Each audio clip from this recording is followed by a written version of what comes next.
very quickly.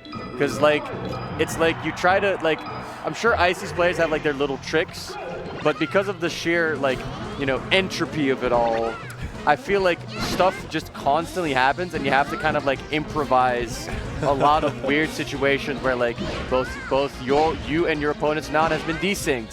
What's happening there? Wow. And, like, there's a lot of, yeah, you see that? Oh my god, how do you keep up with your own Nana? Yeah, it's quite difficult, especially with the colors they picked as well, because they both have pink. They both have pink Nanas. This is actually very entertaining to me. So Nicki in the red with a minus, SwebBy in the blue with a plus. Yes. But as for the Nanas, it's up for grabs. If you have time to look at it, then I guess. So the blue player yes. has the slightly lighter pink. Okay, bet. And Nicki the red one will have a slightly darker pink, but they are the same general shade of the color, which makes it quite awful. Basically, what you really need to do in this situation is, if the Nana is moving towards one of the Popos, that is their Nana, because that's obviously, you know, the AI trying to get them back. Right. That's really and besides that, it's just like, well, you know, just mostly focus on the main climbers, really. Like, obviously, as Icy's players, they can tell, they can kind of keep that. Like, they can tell. Yeah. They know. Yeah, I mean, both these. I mean, Nicki obviously has played many adult Icy's did, as I'm sure, thanks to the Ice Climbers Ditto in Europe popping off these days. Well, I mean more in the US. You know, the NA players. There's some NA Icy's out there. Yes. And of course, I think there are other Icy's in upstate New York. The names escape me currently, but I believe there are. So I'm sure they both are not too bad at figuring this out and deciphering the sheer chaos of it all. But that is one thing that's quite funny. There is Nicki grabbing he didn't grab the and then using throw invincibility. Hey, let go of my woman. It's like, it's a thing that I feel like, I wouldn't say it's underexplored against ICs, but it's something that, like, does kind of work, is abusing throw invincibility. Because I definitely do it sometimes in Sheikah ICs, where I will just, like, grab the Nana and throw, and then both the hitbox of the Nana and the throw invincibility would kind of mess people up, kind of like you do in doubles. For sure.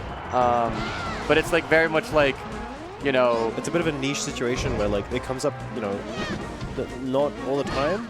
And Ice Climbers, I think, maybe, like, not that common of a character in general. I mean, it's definitely one of these like commentator, like, mid-tier, like, tidbits where it's like, oh, you know, if you have poor priority, you know, like, this throw will, like, throw a slightly higher, you know, type stuff, or like, oh, you know, or like Mario can chain grab, you know, like, this character, and it's like, oh yeah, Mario can chain grab, I don't know, Ness or something. I mean, I don't think, not Ness, but like the you know, the vibe of the someone down there. I'm sure stuff Mario like can that. chain grab someone. Yeah, but honestly, this has been going pretty decently for SwebBy, all things considered. Wow, nice dodge. Yeah, SwebBy with the lead, like big 60% lead right now. Yes, he's relatively comfortable at finding these little split ups and being able to convert on them pretty simply. I think Nicki's trying to perhaps approach this a bit more straight up, while SwebBy's definitely, like, you know, trying to get these Nana kills, but it's also a bit, you know, odd. That's obviously, like, that one is a bit unfortunate. Wants to obviously get the F smash, doesn't get it. But also was gonna get kind of countered anyway, so it's a bit like, but that's almost a full stop lead now. Yeah, no, it's definitely quite messy. Wow. But this is very much a match that can turn on the dime, because the moment Nana is gone, it becomes really awful, in my mind, for the Sopo to really, like, get the separation. Because before, you can obviously, like, also use Nana to kind of get the separation going, because you have these desynced hits. But then you have a Sopo, and it's like, it kind of makes everything, well, a lot harder, basically. Nana made it up there in time to finish that stock. Yeah, this is doable, I think, for Nicki. No, for sure. But yeah, that's a great find. Finds the Nana. Great hit off again as well. Does he go off stage? Oh, but they trade for it. So this is Sopo Ditto. Okay, wow. Okay, so dash. I was honestly thinking for a second, can Sopo chain grab himself? But apparently not. Can you chain grab yourself? Hey, I play Sheik. I can. Yes, I most definitely can. This feels a little this feels like such an odd game to... I think just to a spectator, this is really giving like 4 toddlers in the playground just like beating up on each other. No, with big toy mallets. I know how to... I love describing these types of matchups as DLC matchups. Yeah, oh yeah, you're so right. Where like you are suddenly watching all these interactions that you feel like you would otherwise never see. Like, yes. I feel like I've never thought about the idea of like ICs, like ICs having to use their own desyncs to like split up the opponent's ICs, right? Right. Because it's like, oh, I'm gonna down smash, but I'm gonna like do these slightly like. We're clapping for game 1 apparently. We are clapping for game 1. Nicki took that somehow, by the way. Brought it all the way back. That is a very good job, but clapping for game 1's kind of crazy, isn't it? It's like clapping. If imagine if you're on a plane and the plane goes up and you start clapping. It's like, yay, we are in the air. I feel like if you count the stocks that were taken, right, if Nana included, we're basically game 3 right now, right? That is true. You are correct. Maybe everyone's clapping because they're like, all right, we don't have to do this again. Yeah. We can stop. We can stop it. We get it. For sure. We can move on. Yeah. Yeah, I find it just a very interesting thing about this matchup is like, you're watching like an IC's having to like do like little D6 and little trickery things to split up the other ICs. Yeah. It's like it's a very funny way of kind of having to kind of look at a matchup that you otherwise obviously only see from, you know, the perspective of an ICES player playing another character. Of course. But I think mirrors are definitely, and dittos are some of my favorite. I think they're always my favorite matchups in the game.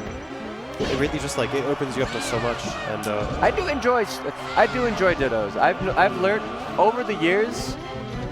Might be sacrilege as a Sheik player to say, but I actually quite enjoy the Sheik ditto. Okay. I think the chain grabs are kind of annoying, but as somebody who plays an ICs at the local every 2 weeks or every week, I've learned that sometimes you play a matchup and you have to just like time skip through like the second half of every punish string. I see. And you just have to kind of be like, that's fine. It is what it is. You just have a podcast that you turn on.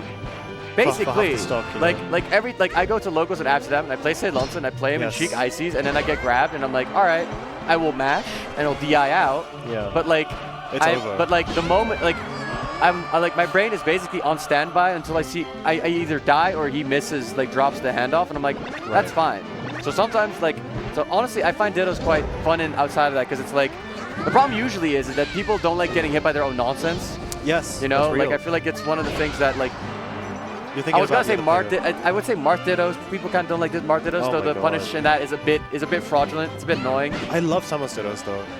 Ooh, that's fair. That makes sense. And we saw Fox dittos earlier. Yeah. We'll see. I think I4 is coming up in a bit. Maybe we'll see Sheik dittos. I think most. I feel like most floaty players like the floaty dittos to an extent. I think besides maybe Puff players. Oh no, that's terrible. And maybe some Peach players, but I know some Peach players who really like Peach dittos. I remember the what was it? I think it was like Triff Polish a couple years back. Yep, at FET 3. No, I'm thinking of it was in the US, I think, at a Smash World Tour Finals or something. It was also at FET. I'm pretty sure it was also at FET 3. Okay, damn, I believe it might have been at both. It could have been at both. It probably was at both, actually, now that I think about it. But I do remember watching it at FET 3 and people sitting there being very impatient. Because obviously it's like a drunk British crowd in Pontin's Camber Sands, and they're like, yes, the first set of top 8, Polish versus Triff. And people are sitting there like watching like Polish like slightly approach, and people are like, people in the crowd like bringing out their notebooks, desperately looking for their notes on what chance to do for the situation. People were out there like, I hope Triff loses so that we can be done with this. Because Triff obviously was the one who was like trying to be obviously was the more conservative player in that situation. I mean, and people were like, you know, I'm over Europe. Stop everything. Nicki Fox. Honestly, I'm not gonna lie, I actually expected them to play Fox from game 1. I mean, because like, his Fox is still really good. Of course. Like, obviously, I don't know like how absurdly in practice it is with like every matchup, obviously. But I know for sure that he does use it. He does play it sometimes. There's obviously that god-awful set he played against Swedish Delight, where Swedish Delight played like Game & Watch and all some nonsense, and then Nicki played Fox into the Game & Watch. That was the best set I had ever watched. It was so funny. Big moment, yeah. But stuff like that. But like, so there is. It's like, it's definitely like a kind of like, you know, it's a stopgap Fox, but it works. Yes. It works, and obviously he played a bunch of years of Fox, so it's not like you know, it's not like people who play Peach for Ices, and it's like you could see that the only things they're good at are the Peach Ices things. They're good at doing dares and doing like little nairs and down smashing and like just mashing down smash out of like hit stun and stuff like CCing. Like this is a Fox that used to play every matchup. This is not a Pocket Fox. This is like, it's not even like the whole pants Fox. This is the CEO of the clothing company Fox, who has been tearing through Europe for the past decade, and who has just like decided to go on a climbing adventure with his best friend now. Yeah, I'm the CEO of Fox McCloud.